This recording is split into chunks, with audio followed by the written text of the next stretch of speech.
is up, folks? Welcome back to another fresh week, another awesome start to the week. It is Monday after all. Mio Adlan here, accompanying you guys, together with you guys for another session of Hot Issue. What's for lunch? Hope you guys had a great weekend behind you. Hope you guys use the time sebaik-baik mungkin. Diharapkan anda semua menggunakan masa yang terbaik untuk bersama dengan keluarga, for you guys to actually spend time with your loved ones whilst following all of the SOPs that has been bestowed upon us. Kita kena patuhi segala SOP. Yalah, kita masih lagi hidup dalam normal. I think it's going to be like this. It is definitely going to be like this for the near future, at least for the next 6 months to 8 months. I think we are still going to be using masks when we go outside. I think we still need to use MySejahtera whenever we go in to a store. I think we definitely need to check our temperature before that as well, and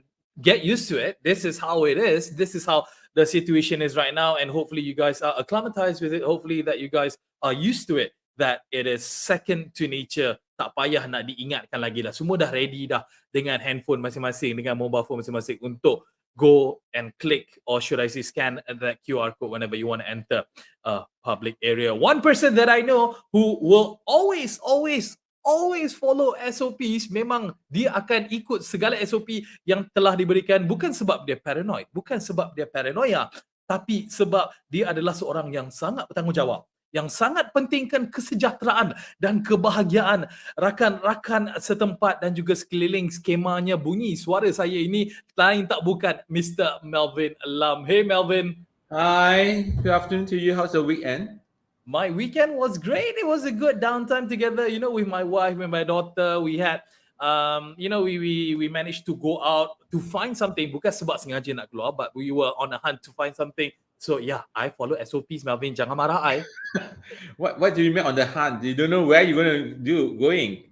You're going for a treasure hunt.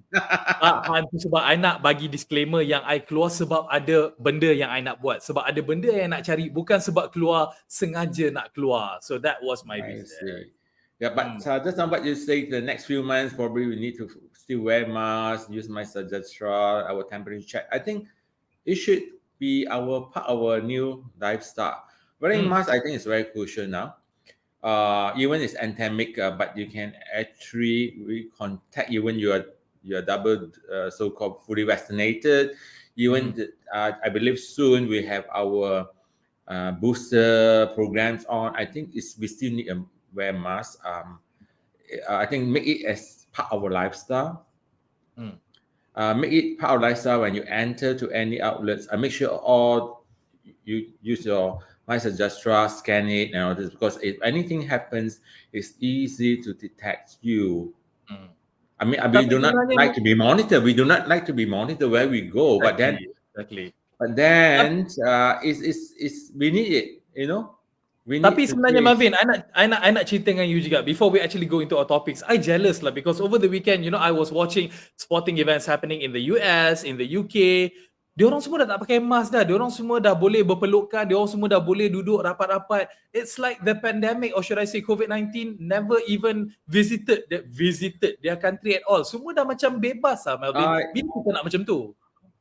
We follow which thing is safe for us, because look at our daily so-called figure is still 5 figures. I mean, yes, it has gone down for the past few days, 13,000, but it's still alarming, and we don't want things to repeat.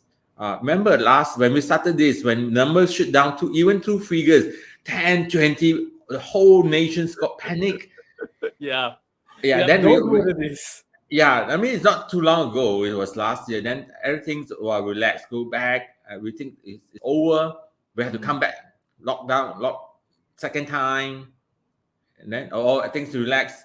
The third lockdown is really damaging for 3 whole months. I mean, June till last week, I only come back to work.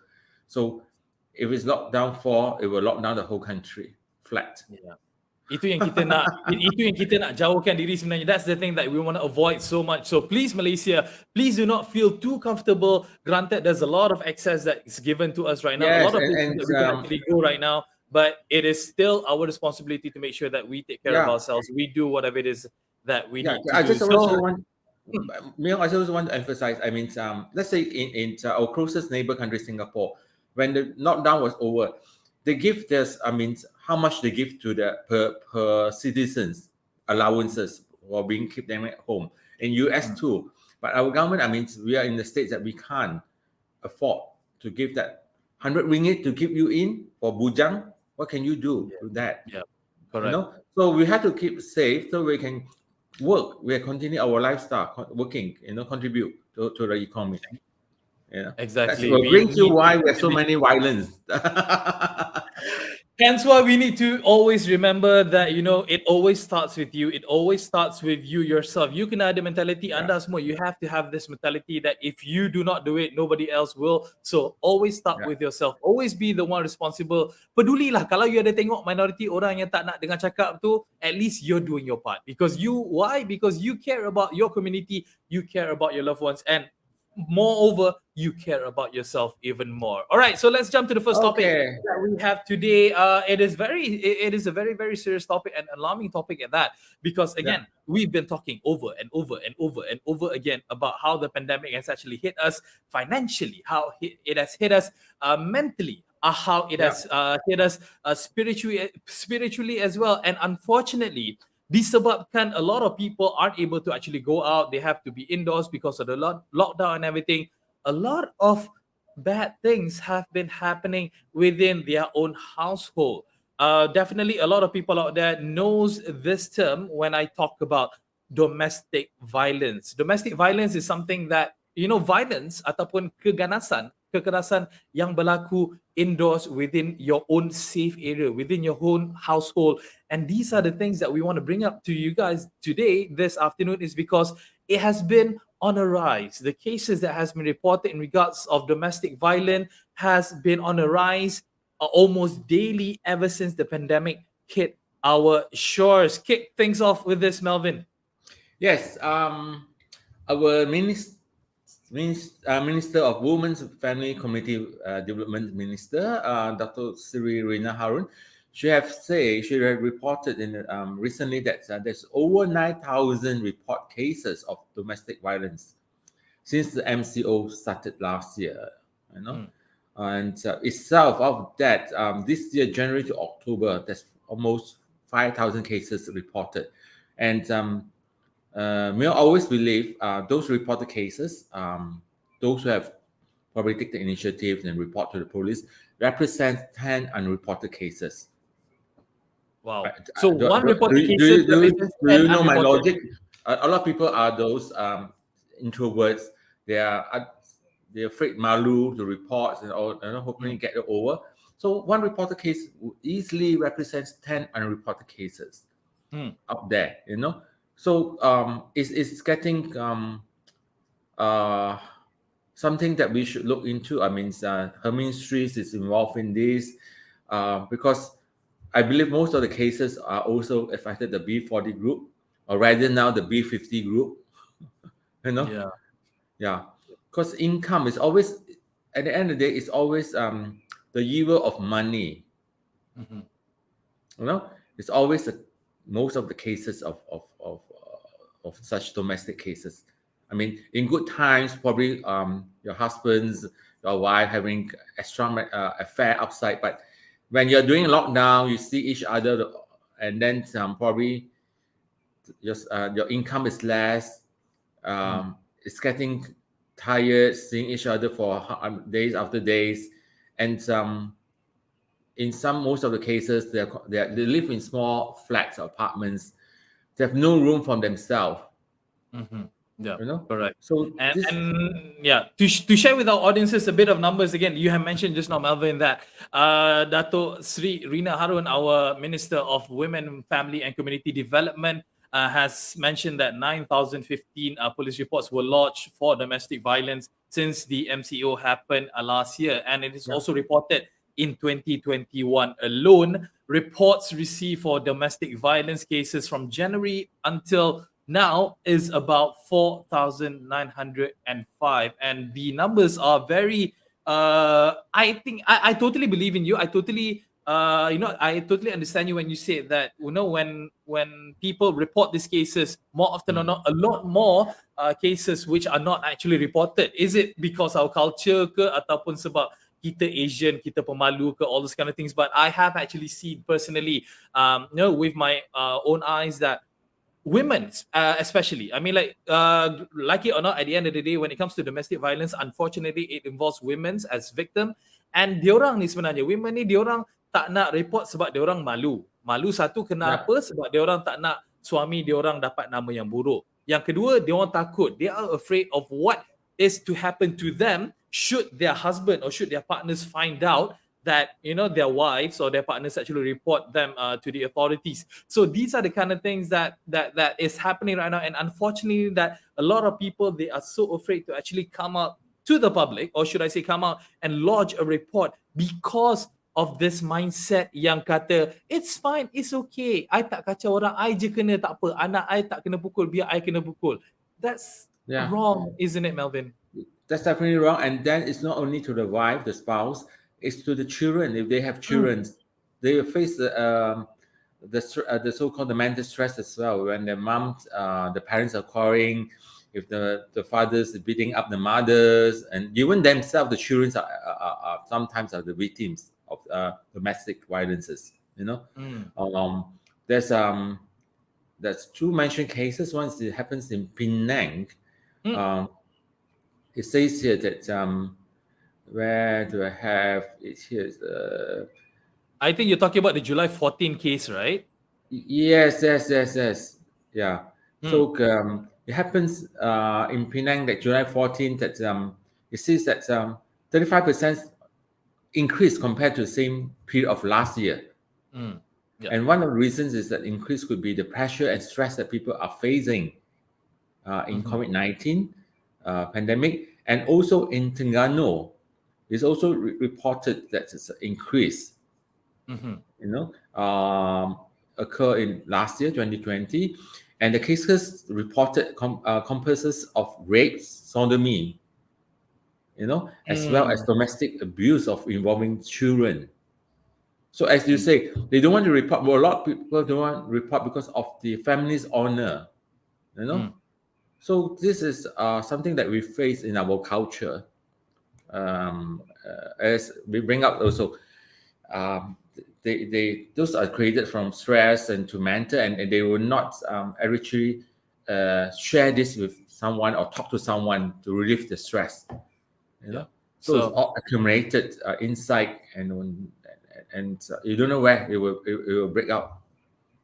Yeah, that's the thing, because when it happens at home, because you think that you're safe. I mean, I never condone this, especially when it comes to your wife and your children and whatnot. I mean, I believe at the end of the day, even if you're not really a religious person, you just need to understand about karma, because karma will bite you back in the behind. Okay, because at the end of the day, even if you're the king of the house, that doesn't mean that you can treat everyone who lives with you as slaves. They are your loved ones, for goodness sake. They are your wife.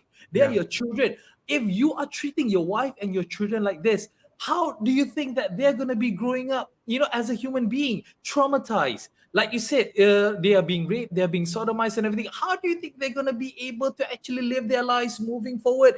It doesn't even make sense. So please, men out there especially, again, we're not just limiting this to men. I know for a fact that there are also some men out there who are also victims when it comes to domestic violence. But Are you one of them? I don't want to talk this on camera, but but numbers do not lie. Definitely, I mean, a lot of women and children are actually victims in this. So men, please, lelaki, kalau nak tunjuk macho sangat, kalau nak anda tunjuk hebat sangat, awak pergilah pukul pokok tu kan, pokok balak tu besar kan, pukul pokok tu sampai tumbang. Tak payah nak pukul isteri awak, tak payah nak pukul anak-anak awak. Akai ada ke? No, when it comes to this, I tak tahan, Melvin. When you have violence against towards your wife, towards your children, I just don't understand how people can live with themselves, knowing the fact that they raise their hand ataupun menggunakan tali pinggang or rotat or whatever it is untuk hit, because the fact that they just want to hit. It doesn't make sense at all, Melvin. Geram aku ni. I know, but then it happens. I mean, it's unfortunately it happens, and I hope the Ministry of Dato' Sri Rina Harun have more program, reach out to those people. I'm sure you know which category of people that needs more attention. Yeah. Have workshop, invite them, and now we can actually have a certain gathering or whatever it is. Have some programs for them. Reach out to them onto that level. Always believe that program should be, if we know it's all mass level, reaching to the mass. Do not tailor your program just for the elite. That's why I don't understand a lot of programs I saw recently is to like mentors talk forum. It's all to the elites. And all those are all well educated. They know how to balance things in life. We are talking to people who doesn't know how to balance things in life. Yeah, exactly. You know? And just to sum up on this topic, the ministry, as you mentioned, yes, they need to be a bit more proactive. They need to turun padang, as what people would normally say. They need to turun padang and approach the communities. You know, and as you mentioned, I totally agree with you. They would definitely have some sort of data, some sort of survey that shows that which population in which area, in which country, in which daerah or whatnot is where these things are happening. Again, we're not labeling people when it comes to domestic violence. Melayu ke Cina ke India ke Bengali ke Iban ke Kadazan ke Bajau ke, all the races that we have in Malaysia are all experiencing the same thing. Right. So please, Malaysians, be wary about this thing and be a responsible adult. But before we go on, I nak tanya you, Marvin, when it comes to, you know, you dengar cerita penderaan, you know, mak bapak pukul anak dan sebagainya. When I was a kid, I selalu juga kena rotan dulu. I macam kena pukul juga tangan. Tapi macam, yelah, itu boleh report ke domestic violence ataupun itu disiplin sebenarnya? Well, children today's are different from those days, like my time.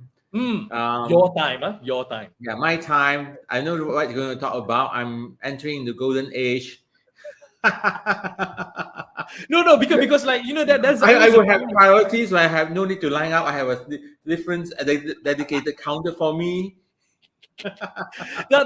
Before we go on to that subject that we want to talk about, I just want to ask your opinion when it comes to disciplining a child. Boleh tak kita pakai the olden days method rather than, you know, being kind to children right now? How, I mean, like, okay, granted you don't have your own children, but should you have one? Because you have a cat. Because obviously, you know, your cat pun buat masalah juga kan? Maybe like, you know, your cat pooping around somewhere. How do you treat them? Or should I say, how do you discipline them? Okay, two things. I will never, I have cats, and I will never going to cane them if they do something wrong, because at the end of the day, they are animals. Okay. Right? Kalau They budak? do not know what is right or wrong. Right? I mean, otherwise, you know, we don't have the mental IQ like us and all those things. But as for human beings, children, I do so-called support to a certain degree of so-called when the children are not stubborn, not listen to you, a certain so-called rotan, all these things, I still support that. Okay, within limits, of course. Within limits. Yeah, within limits. You know, when you tell your kids, okay, after repeating times, because kids today, they are very smart. They negotiate with you. Yeah. And then when they grow up outside, when they are, unless you're super rich, people listen to you. But let's say you are just another employee and all these things, you cannot just throw your tantrums and every time negotiate with your boss or company that what you want, what you demand. So in certain degree, I still believe the old system still works. Yeah, it still works. You know, you don't do. I give you a chance. I give you a chance. You better do your homework, but I repeat several times. You don't. That punishment have to come in. You know. Yeah. Itulah dia bila kita cerita balik again. You know, my childhood was quite similar to how Melvin was. Granted, Melvin macam lama lagi belakang lagi lah kan. But it all comes to that because it all depends on the time. It all depends on how the situation is. It all depends on what it is that's around you, what the, you know, apakah keadaan itu memberikan kepada anda. And why we want to talk about this sebenarnya, not about corporal punishment, not about disciplining your children. We want to talk about how it was done yesteryears. Zaman-zaman dahulu kala, you know, a lot of people are so used to the old school times, remember kita bawa buku 35 ke sekolah, as pengawas you ada buku, Right. you tulis, and then everything is all in class, you learn everything using blackboards and what, not even whiteboards, blackboards.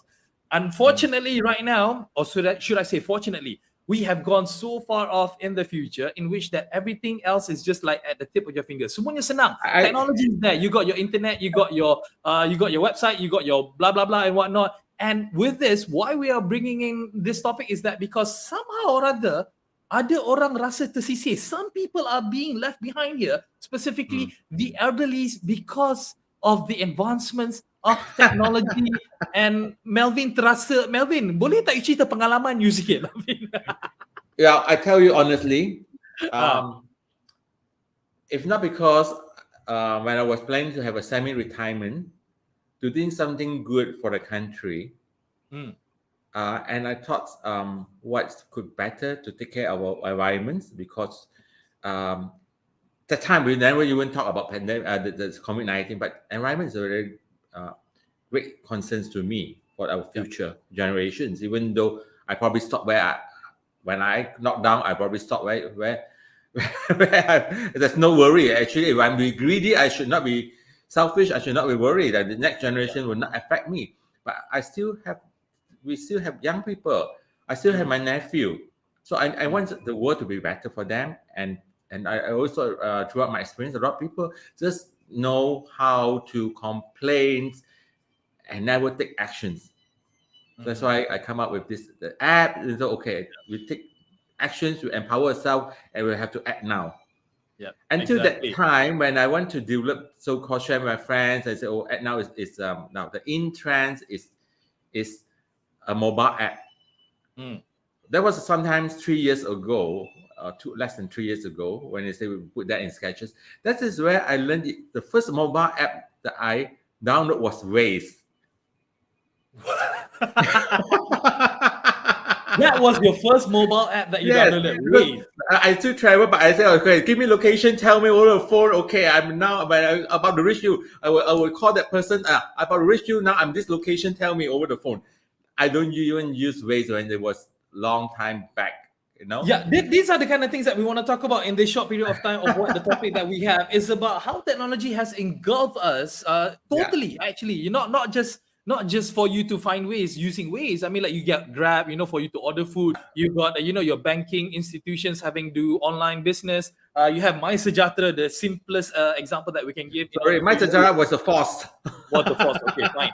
But there have been cases, Melvin. Why we're bringing up this topic is that a lot of elderlies, a lot of warga emas, if I may say so, those ones are 65 and above, who are having trouble adapting to modern lifestyle with the online lifestyle. And I have to admit, Melvin, before you actually give your comments on this, I have to admit, my own father, I love him so dearly. He's still around. He's a 74, 75-year-old man, and he still refuses to pay anything online. He still goes to the post office to pay off his bill. That's what he's used to, and that's how he wants to continue his life. Melvin. Me too. Okay. It's not that I'm wearing anything closest to your father age. Yeah, but what do you think? I mean, like, why do you still do the old-fashioned way? Why can't you just adapt yourself? Why can't you just learn and practice what everyone else is doing right now, which is doing everything online? You see, Why do I you go to the, let's say, continue pay the a old-fashioned way? city bill. I still use my card, but I don't use cash. But I have to tell myself that, okay, it's still the same way. I use card and download, because I have to download the app and all the things that verify, and always have this fear that the transactions does not work. My fear, my data has been stolen. That's a fear of mine. People that I heard on and off, people extract your data. Your data has been shared. Your banking codes, everything's been shared. They drain you out already, and all these things. So that is the fear factor for me personally. But if I go to pay, I just use my cards. I use my debit card and all these things, because we don't nowadays carry so much money, just the card, But my problem is counter the fear of our data being so-called abused. It have been cases, our data from a bank has been has been sold, or I mean, has been whatever it is, So that's the fear factor I have. Yeah, and it was also reported that older internet users are at greater risk to actually being conned, or should I say, being scammed online. Of victims of cybercrime, especially fraud. Yeah. Like transferring money. All this Macau scam and whatnot. Unfortunately, a lot of elderly people who are not used with technology, are being the victims of this. I think that's one of the other reason why Yeah, older people are scared to embrace technology. I think that once the scam, all those things, is not just golden people like me, golden age people You like me. belum lagi golden lah, don't say lah. I'm still diamond. Yeah, exactly. Diamond berkilat lagi, But berkilat that one lagi. scam, all those things like frauds and all this happens to all. But if I can recall correctly, there's a lot of cases that like retired teachers and all these things has been scammed Yep. through online. Yep. I think one that was a few days ago. Mm. So if everyone have been like me, morning my habits to go through, or evening before bed go through, that will actually impound in our brain, our mind, our fear of attempting further. Yeah, itulah sebenarnya. I mean, like, because I believe that the baby boomers, they may call it again. My father's generation, they are called baby boomers. These are the guys who lived through the 70s, 60s, and whatnot. Because the fact that they're so used to however it is that worked before for them, hence why Yeah. they just don't see the point of changing their lifestyle to adapt with current technology. They have their children to do that. They have Yeah. their grandchildren to embrace technology, but for them, to them, they may think that I don't need to figure this out. I'm living my retirement life anyway, so I do not need to worry about all these things. Do you think that's a fair statement? Yes, I think so. Yes and no, because like a lot of people depends on the children's on the family. They say, okay, please pay my bill. Please this. They know that it's so easy. Yeah, let's pay online. I will ask them, pay online because it's easy for you. Then after pay you back. That happens to me. I would get a call suddenly like, Abang, okay, can you just pay this particular bill? Okay, so I have to pay on my father's behalf, and then I have to claim cash from him later on. Abang, I love you, Something like that. but maybe that you need to learn this on your own. Okay, very interesting topic that we have. But when it comes to all these things, again, we just want to emphasize that we are not picking on the elderlies. We're not picking on the golden generation here. But what we're saying is that we need to also give a concern that as much as we are so ready for the future, we need to think about people who may not be ready with embracing the future as much, because yes, we need to pay attention to this as well, kan? Yes, because okay, probably next 50 years we do not need. The next 50 years to come, Yeah, betul. people like me will not be around. So the older generation from 50 years from now will Suddenly be sedih bila very. you kata you won't be around already. Sedih suddenly, sorry. Yeah, I will be more than a century old. All right. Probably that time everyone is well equipped about the cyber world, internet, and all these things. It's different. Yeah. But for the time being, for the next golden 50 years or so, please, the government or the authorities, please have concern about the senior people. Correct. Yeah. Because No, I again, think- without having senior people, there wouldn't be any junior people. There wouldn't be any super Yeah. junior people. They need to be taken care of. Again, I mentioned this just previously. They need to also be taken care of. I mean, granted, if they think that technology is such a burden for them, hence why hari tu kan waktu vaccination, there were channels that someone can call in rather than using the MySejahtera app. For the elderly specifically yang tak ada internet connection, they can get themselves vaccinated using the hotline. Betul? Yes, that's right. That's right. Yeah. Okay. So Okay. wow, we have actually come to the 30-minute mark. I don't think that we actually have time to actually talk about Right, the we'll other save it for topics. tomorrow. Yeah, we'll save it for tomorrow. Very hot topic, especially when we have an elderly together with us. No. Yes, Melvin tak ada ni. Melvin handsome. Melvin tengok rambut dia tu, rambut orang muda tu. Itu tak ada rambut orang tua. Saya pasti itu rambut sangat mahal tu. Okay. Yeah. So, Melvin, my golden glory. we're definitely going to talk about other topics tomorrow, other hot issues that is going to be raised by us tomorrow. So same time, same place tomorrow, Melvin? Yes, see you. Take care. All right. Thank you. All right. Ciao. Take care. Ciao. All right, guys, that was Melvin together with myself talking about the current hottest issue that we have discussed for you. Two hot topics that we actually brought to you today. Hopefully, there's going to be a lot more hot topics that we are able to share with you guys. Make sure you guys check us out every day, Monday to Friday, from 12 p.m. onwards on our Facebook page. And make sure you guys check out our Act Now mobile community app as well, because that app can be a wonder for you and your community. All right, guys, Mio Adlan here, signing out. Hope you guys have a great Monday throughout and have a great lunch. We'll see you guys again very soon. Take care now. Goodbye.